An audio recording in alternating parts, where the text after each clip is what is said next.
Écartez-vous des grands péchés. ليجزي الذين أساءوا بما عملوا ويجزي الذين أحسنوا بالحسنى الذين يجتنبون كبائر الإثم والفواحش إلا اللمم. Plus tu considéreras l'islam comme lourd dans ton cœur, plus tu refuseras de commettre les grands péchés al-kabir. La peur d'Allah Azza wa Jal n'est pas ancrée dans les cœurs. Le grand péché est reconnu par son châtiment. Écartez-vous des grands péchés. Une histoire vraie qui a eu lieu dans un des pays musulmans de cette époque et dans ce siècle. C'est une jeune fille qui malheureusement est passée de la pudeur et de la dignité et de l'honneur à la perversité et au crime, wal-iyadhu billah. Elle raconte et elle dit: un jour, alors que je sortais de mon université, un jeune homme m'attendait aux portes de cette université. Il se mit alors à me saluer et à me parler. Jamais cela m'était arrivé. Jamais cela ne m'était arrivé. Elle dit: je partis alors, pressant le pas pour rentrer chez moi, et c'est alors qu'il se mettait à me suivre. Et il se mit à me parler en m'appelant avec une voix basse et en me disant: Ya Jamila, ô toi la belle, ô toi la fille séduisante, ô toi la fille charmante. Elle dit: j'ai pressé alors le pas et mon cœur se mit à battre jusqu'à ce que j'arrivais au pas de ma maison et je rentrais alors et m'enfermais chez moi.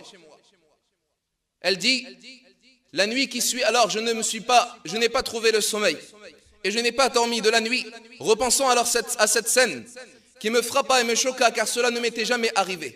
Elle dit: le lendemain, alors que je retournais à l'université, lorsque je suis sorti, je me suis retrouvé dans la même situation, en face de ce même jeune qui m'appelait encore et m'a suivi encore. Et la scène se répéta alors. Puis elle dit: et un jour, il déposa une lettre devant ma porte. J'ai hésité alors à prendre la lettre, puis je l'ai prise alors que mes mains tremblaient. Je l'ai prise alors et je suis monté et je me suis enfermé dans ma chambre. Et j'ai ouvert alors la lettre et c'est alors que je me trouve en face d'une lettre pleine de politesse et de bons comportements et de mots charmants, me disant qu'il s'excuse de m'avoir abordé de cette façon et d'avoir exprimé ses propos et de m'avoir offensé, mais qu'il voulait plutôt me demander en mariage et qu'il s'apprêterait à aller voir mes parents afin de demander ma main et de faire une vie avec moi durant toute cette vie de ce bas monde dunya. Elle dit: et quelques heures alors après que j'ai ouvert la lettre, voilà que mon portable sonne. Et ici, entre parenthèses, le fléau du portable, qui malheureusement a causé un grand nombre de préjudices chez les jeunes de la religion de l'islam. Ce portable, ayyul ahbab, est une liberté pour le jeune. Il peut se permettre d'appeler qui il veut et de recevoir des appels de qui il veut. Mais même plus, ayyul ahbab, comme vous le savez, avec le portable, le jeune peut même aller sur Internet. Wal-iyadhu billah. Elle dit: c'est alors que le portable sonne. Je réponds alors et j'entends la voix de ce même jeune qui s'excuse à nouveau,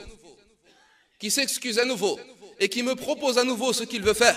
Et alors je lui dis, énervé, et je le menace et je lui dis: soit tu t'arrêtes de m'harceler, ou soit je préviendrai mes parents. Puis elle raccrocha.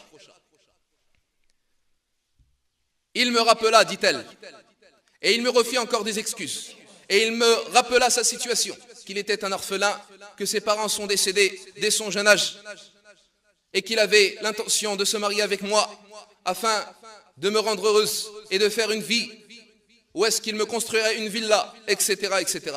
Et qu'il voudrait fondre une famille et qu'il voulait qu'elle soit la mère de ses enfants. Lorsqu'il eut ce deuxième appel, elle dit: mon âme se tranquillisa alors. Puis, je n'eus plus eu de nouvelles de lui, alors que j'attendais avec impatience son nouvel appel. Mais il n'était plus là. À l'université, il n'était plus à la sortie. Je n'ai plus eu de lettres, ni d'appels. Puis un jour, c'est alors que je sors de mon université comme tous les jours, et je l'aperçois dans une voiture devant la sortie de l'université. Je me suis alors précipité, sans hésitation. Il m'ouvrit la porte alors, et je montai avec lui, car je l'attendais depuis longtemps. Elle dit: et un jour alors que nous avions fait le tour de la ville en voiture, un jour il m'invita à rentrer dans une chambre. Elle dit, je me suis alors isolée avec lui, j'ai oublié à ce moment-là le hadith du messager d'Allah sallallahu alayhi wa sallam. Ne s'isole un homme avec une femme sans que le troisième soit le diable, le shaitan. Elle dit, je le regardais alors et il se mit à me regarder jusqu'à ce que nous engloba alors le châtiment de l'enfer an-nar.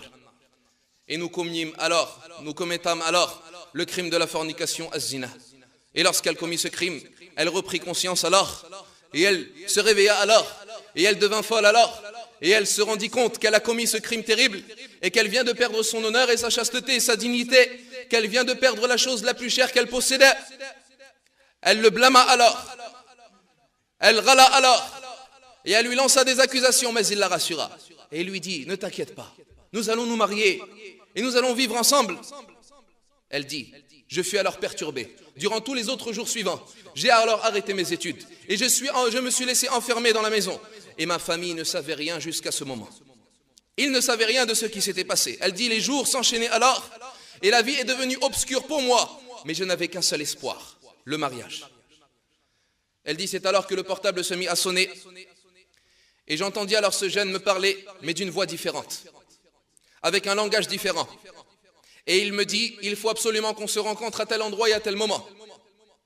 J'ai accepté alors, j'ai pensé que c'était pour les préparations à cet événement que serait le mariage, et ainsi à mon espoir. Je le rencontrai alors, dans la voiture, et c'est alors que son regard avait changé, et sa parole avait changé, et il était devenu dur, et sévère et strict. Et la première chose qu'il me dit lorsqu'il prit la parole, ne pense surtout pas au mariage.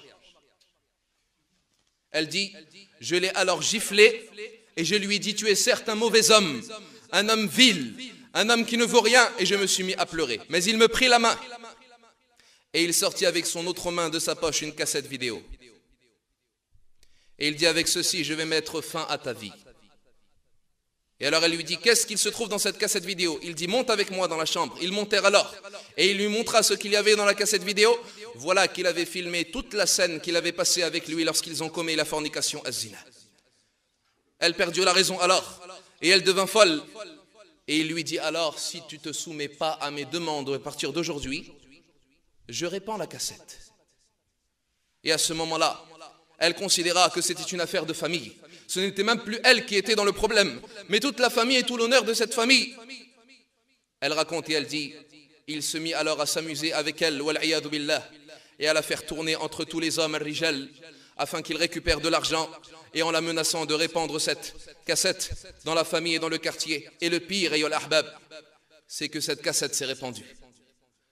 Et elle est tombée dans les mains de sa cousine, qui aperçut sa cousine alors dans cette situation et qui en fut choquée, jusqu'à ce que le bruit arriva jusqu'à son père, et ses frères et sœurs, et sa pauvre mère. Elle dit, je suis restée alors me cachant des regards des gens, ayant honte, la honte de toute sa famille. Elle dit, j'ai eu honte pour toute la famille, et toute la famille était prise alors par la honte. Elle dit, jusqu'à un jour où cet homme-là rentra alors auprès de moi, dans ma maison, bourré et ivre, ayant bu de l'alcool. Et à ce moment-là, elle dit, je me dis alors que c'était l'occasion. Je rentrai dans la cuisine et je me munis d'un couteau et je le poignardai de plusieurs coups et je mis fin à sa vie. Et ces derniers jours, ayyuhal ikhwatul kiram, furent en prison. Et à ce moment même, ayyuhal ahbab, elle est encore en prison et c'est de cette prison qu'elle a fait ce récit. Tels sont les résultats de la fornication az-zina, ayyuhal ikhwatul kiram. Wallahi, az-zina est un crime dans la communauté d'Al-Ummah. Et nous lançons alors cet appel aux femmes musulmanes et aux filles musulmanes et aux sœurs musulmanes et aux mères musulmanes de prendre les moyens et de se méfier de tous les chemins et de toutes les voies qui mènent vers ce crime terrible et de ne pas les prendre à la légère. Beaucoup de gens de nos jours, on entend, oui mais moi j'ai une bonne intention, moi je peux parler, moi je peux m'isoler, moi je n'ai pas peur, moi je sais ce que je fais. Non et wallah, si Allah Jalla wa Ala te l'a interdit, c'est qu'Allah en connaît les conséquences et c'est qu'Allah Jalla wa Ala t'a éprouvé et le voir est-ce que tu vas le suivre et est-ce que tu vas te soumettre et est-ce que tu vas se rabaisser à ses ordres. Mais le résultat, lorsque l'on ne suit pas ses ordres, le résultat, lorsque l'on ne suit pas les hadiths du messager d'Allah sallallahu alayhi wa sallam, tels sont les résultats. C'est la punition d'Allah Jalla wa Ala dans la vie de ce bas monde et dunya avant l'au-delà al-akhirah. فَلْيَحْذَرِ الَّذِينَ يُخَالِفُونَ عَنْ أَمْرِهِ أَنْ تُصِيبَهُمْ فِتْنَةٌ أَوْ يُصِيبَهُمْ عَذَابٌ أَلِيمٌ. Que se méfient ceux qui contredisent à l'ordre du prophète alayhi salatu wassalam, que ne leur touche une tentation ou que ne les atteigne un châtiment douloureux.